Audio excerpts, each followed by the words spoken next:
Le moins qu'on puisse dire, c'est qu'actuellement, on a des turbulences économiques. On vit en pleine crise et on ne sait pas exactement comment la France s'en sortira. Mais vous, en tout cas, vous devez absolument prendre le contrôle de vos finances pour ne pas dépendre de ce qui va arriver, ou du moins pour pouvoir vous assurer un avenir qui soit bon. C'est en tout cas la conclusion qu'on a eue après plusieurs vidéos que j'ai faites, et plusieurs d'entre vous m'ont demandé une vidéo pour expliquer comment épargner, comment faire en sorte d'avoir finalement un meilleur avenir économique dans une France qui actuellement vit vraiment un temps économique, un temps financier extrêmement compliqué. Eh bien, dans cette vidéo, je vais essayer de vous donner les clés qui vont vous permettre de naviguer dans un climat économique qu'on peut dire incertain. Après avoir traversé tant de turbulences financières, les Français pourraient bien trouver dans Finum, le sponsor de cette vidéo, tout ce qu'il leur faut pour naviguer dans des eaux, je dirais, plus calmes et plus apaisées financièrement. Si comme moi, vous cherchez à optimiser votre temps et à simplifier la gestion de vos finances, bien, je crois que vous allez adorer ce que Finum a à vous offrir. D'abord, Finum permet aux chefs d'entreprise et aux travailleurs indépendants de gérer leurs finances en ligne. Ça vous évite de faire de longues queues à la banque et ça vous permet de vous concentrer sur l'essentiel. En ce qui concerne l'épargne, Finum propose des taux compétitifs et une solution abordable pour gérer vos finances. Vous pouvez obtenir un IBAN local en ligne, un cashback qui va jusqu'à 3% et même gagner de l'argent en recommandant Finum à vos amis. De plus, Finum dispose d'un tarif gratuit entièrement fonctionnel. Alors, imaginez tout l'argent que vous pouvez gagner par rapport à une banque classique. Et puis, le temps, c'est de l'argent. Et Finum vous permet de l'économiser. Il s'effectue automatiquement l'extraction de la TVA, indique automatiquement les montants que vous êtes censé recevoir et payer, ce qui vous permet de garder le contrôle de votre trésorerie, fait automatiquement correspondre les transactions aux factures et peut envoyer vos documents à votre logiciel de comptabilité en quelques secondes.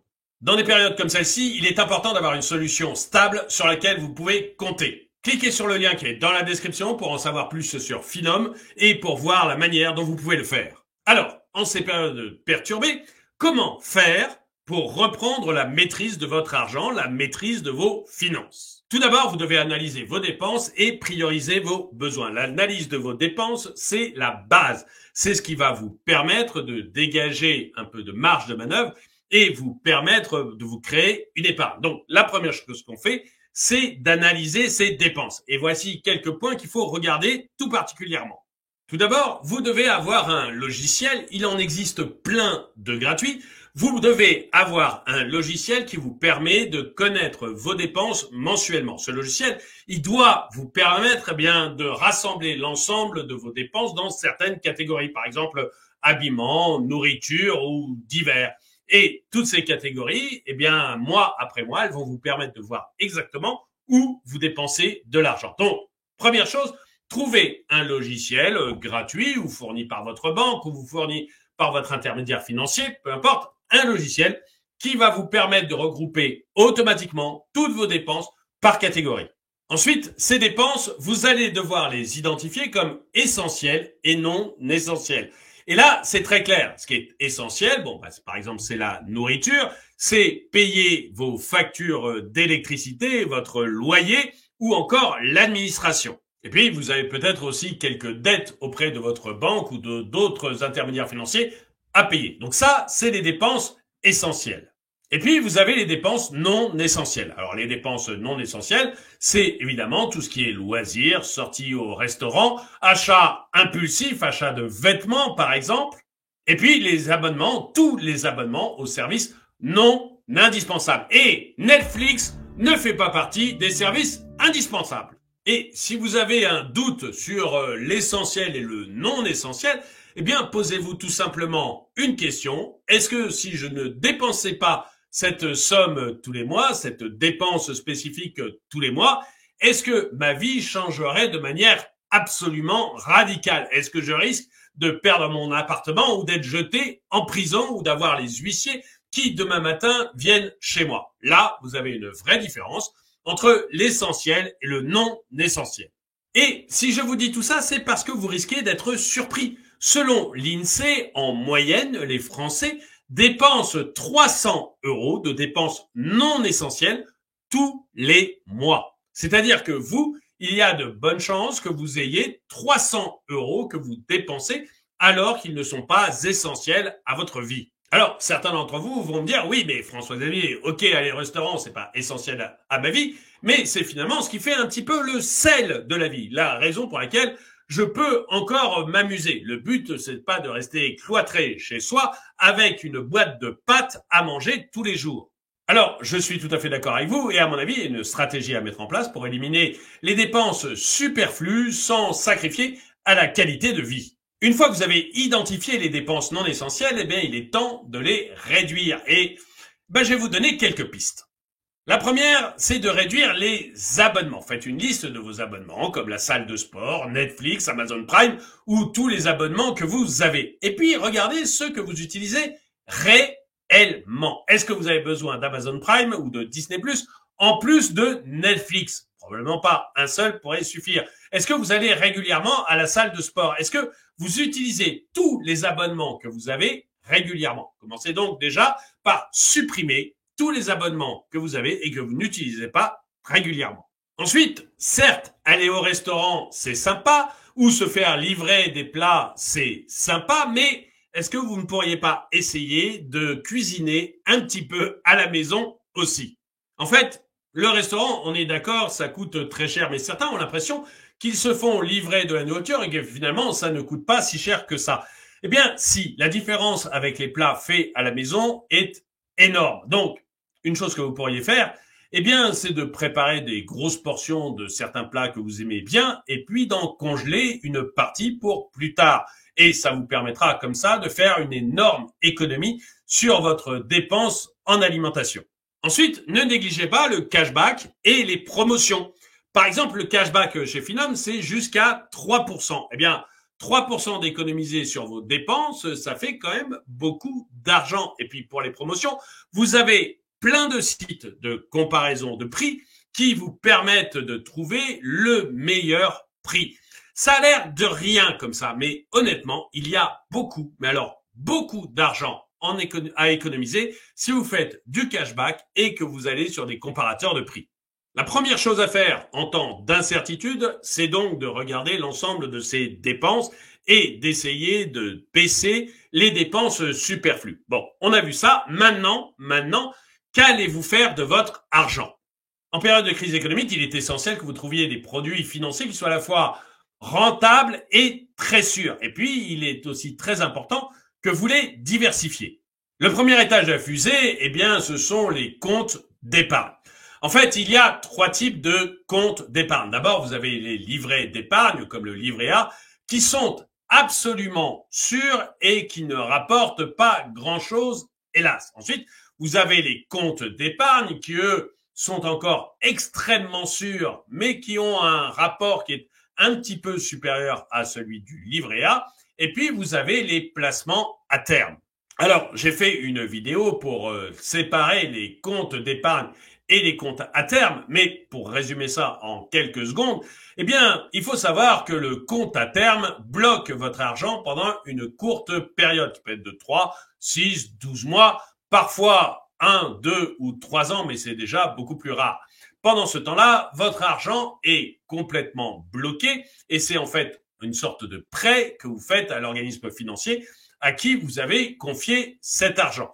La rémunération est un petit peu plus élevée et c'est un placement parfaitement adapté si vous n'avez pas besoin de cet argent dans l'immédiat. Le deuxième étage de la fusée, je dirais juste après les comptes d'épargne, eh ben, ce sont d'autres placements qui sont considérés comme sûrs. D'abord, vous avez les obligations d'État. Alors, les obligations d'État, vous pouvez en acheter directement ou passer par l'assurance vie en fonds euros. En fait, les assurances vie en fonds euros, c'est principalement ou presque exclusivement des obligations d'État. Les obligations d'État, pour ceux qui ne le savent pas, les obligations d'État, eh bien, c'est tout simplement un prêt que vous faites à l'État, le plus souvent l'État dans lequel vous habitez. Par exemple, l'obligation de l'État français à 10 ans est une obligation considérée comme sûre et qui rapporte entre 3 et 3,5% par an. Autre investissement qu'on peut considérer comme sûr, c'est investir dans des fonds indiciels. Pas n'importe quel fonds indiciel, mais dans des fonds indiciels. Un fonds indiciel, c'est un bon moyen de diversifier son portefeuille tout en ayant très peu de frais de gestion. Un fonds indiciel, par exemple, ça peut être un ETF sur le CAC 40 ou le Standard & Poor's 500.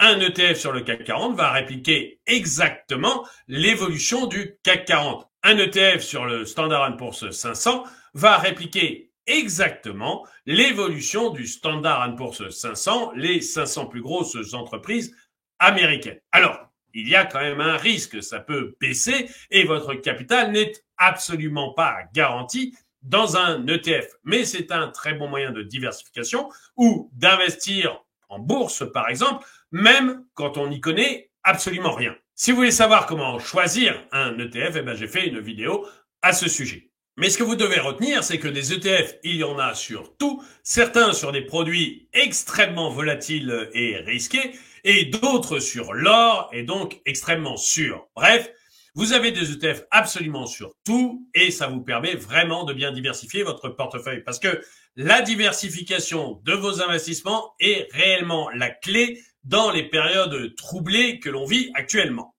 En fait, en diversifiant votre épargne sur différentes classes d'actifs, eh bien, vous réduisez l'impact qu'aurait une baisse de certains de ces actifs. Par exemple, si vous êtes investi sur l'immobilier, sur la bourse et sur des comptes d'épargne et que demain l'immobilier se casse la figure, eh bien, vous souffrirez moins grâce à l'argent que vous aurez placé en bourse ou sur les comptes d'épargne. Et en dehors des comptes d'épargne dont on parlait au début, qui sont vraiment le premier étage de la fusée, sur lequel il faut avoir au moins un petit peu d'argent pour prévoir en cas de problème, eh bien, le reste, vous devez vraiment le répartir sur 3 différentes classes d'actifs. D'abord, vous avez l'immobilier. Alors, l'immobilier, ça peut être soit directement dans des appartements ou dans des maisons, mais on est d'accord, tout le monde n'a pas les moyens d'acheter un appartement ou une maison.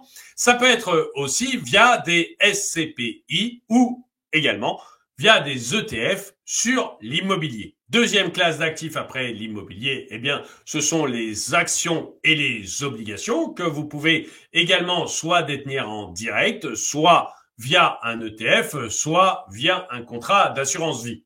Et puis la troisième classe d'actifs, eh bien, ce sont les produits dérivés et les matières premières. Alors c'est un peu plus délicat à gérer, mais on pourrait citer par exemple l'or. L'or est vraiment une matière première qui a prouvé au cours des millénaires qu'elle permettait de se protéger d'à peu près tous les risques.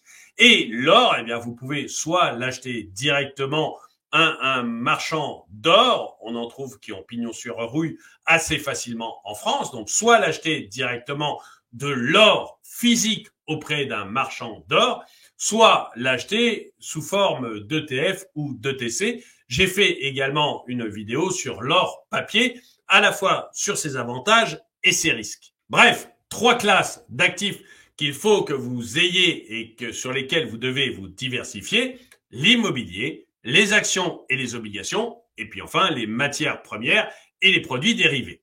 Et pour clore la partie épargne, eh bien, vous devez maximiser cette épargne en vous servant des avantages fiscaux qui existent en France. Par exemple, le PEA pour détenir des actions ou l'assurance vie. Le PEA permet de détenir des actions européennes ou des ETF et d'avoir un avantage fiscal au bout de 5 ans.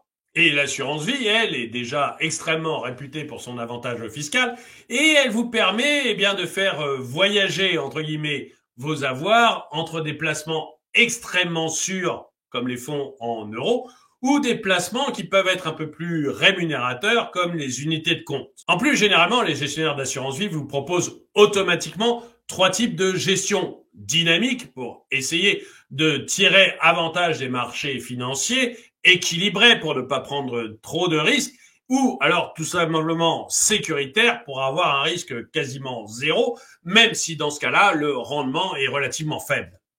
Une fois que vous avez passé en revue vos dépenses, réduit celles qui n'étaient pas essentielles et commencé à travailler sur votre épargne, eh bien, il est temps de s'attaquer au 3e volet de vos finances, les emprunts que vous avez. En fait, en travaillant sur votre endettement, vous allez alléger vos dépenses mensuelles. Et vous allez alors soit stabiliser votre vie financière, soit augmenter votre capacité d'épargne. La première stratégie de gestion de la dette, c'est de consolider celle-ci et de négocier le taux d'intérêt. Alors, consolider les dettes, c'est quoi? C'est quand vous avez plusieurs dettes auprès soit d'un financier, soit de plusieurs financiers différents. Vous avez intérêt probablement à regrouper l'ensemble de ces dettes en une seule dette. Pourquoi? Parce que ça va très probablement réduire le taux d'endettement par rapport à la moyenne du taux d'endettement de l'ensemble de vos dettes. Et puis, de tout regrouper chez un seul financier va peut-être vous permettre également de pouvoir peser sur une petite négociation pour réussir d'avoir un taux d'intérêt inférieur. Ensuite, vous devez renégocier les dettes que vous avez. Si vous n'avez pas réussi à les regrouper, qu'elles sont restées un petit peu partout, ça je ne vous le conseille pas du tout, mais si vous n'avez pas réussi à les regrouper, essayez d'appeler vos financiers, parce qu'en temps de crise, ceux-ci sont souvent susceptibles d'accepter de baisser les taux d'intérêt, tout simplement pour éviter d'avoir trop de défauts de paiement. Bref, première étape de la stratégie de gestion des dettes, c'est la consolidation. On remet toutes ces dettes dans une seule dette dont on négocie un taux qui soit inférieur à la moyenne de l'ensemble des dettes, et la renégociation des différentes dettes si on n'arrive pas à consolider. La deuxième stratégie, c'est la planification de remboursement de vos dettes. Là, il y a deux possibilités. La première, c'est de rembourser en premier et le plus rapidement possible les dettes qui vous coûtent le plus cher, celles dont le taux d'intérêt est le plus élevé. Parce que ça va vous permettre de dégager petit à petit des liquidités et en fait de vous permettre de retrouver de l'air. C'est la stratégie la plus efficace. Ensuite, il y a la stratégie la plus gratifiante. La stratégie la plus gratifiante, c'est de rembourser le plus rapidement possible vos plus petites dettes. Pourquoi? Parce qu'il y aura une certaine satisfaction à le faire. Vous n'aurez plus sur votre échéancier tous les mois de l'argent qui partiront pour cette dette-là. Alors, la plus petite dette, c'est pas forcément celle qui a le plus gros taux d'intérêt. C'est pour ça que je dis que c'est deux façons de voir les choses. Mais c'est vrai que, la première est la plus efficace. Rembourser en premier les dettes qui vous coûtent le plus cher, celles qui ont les taux d'intérêt les plus élevés.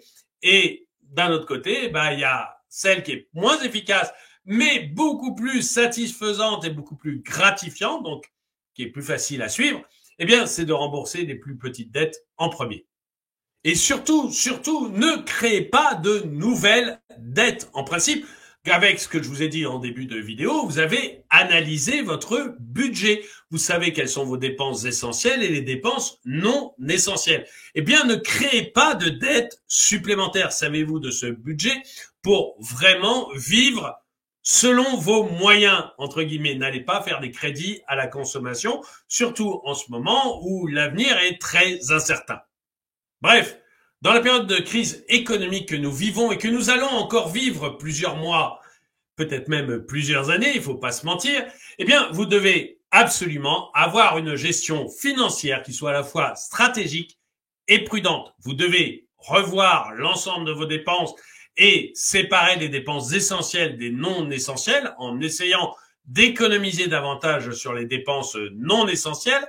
Vous devez absolument renégocier vos dettes et essayer de ne pas en créer de nouvelles. Et enfin, vous devez également diversifier vos placements, diversifier les endroits où vous avez de l'argent entre les livrets d'épargne, les comptes d'épargne, les comptes à terme, les actions, les obligations, l'immobilier et puis les matières premières comme l'or.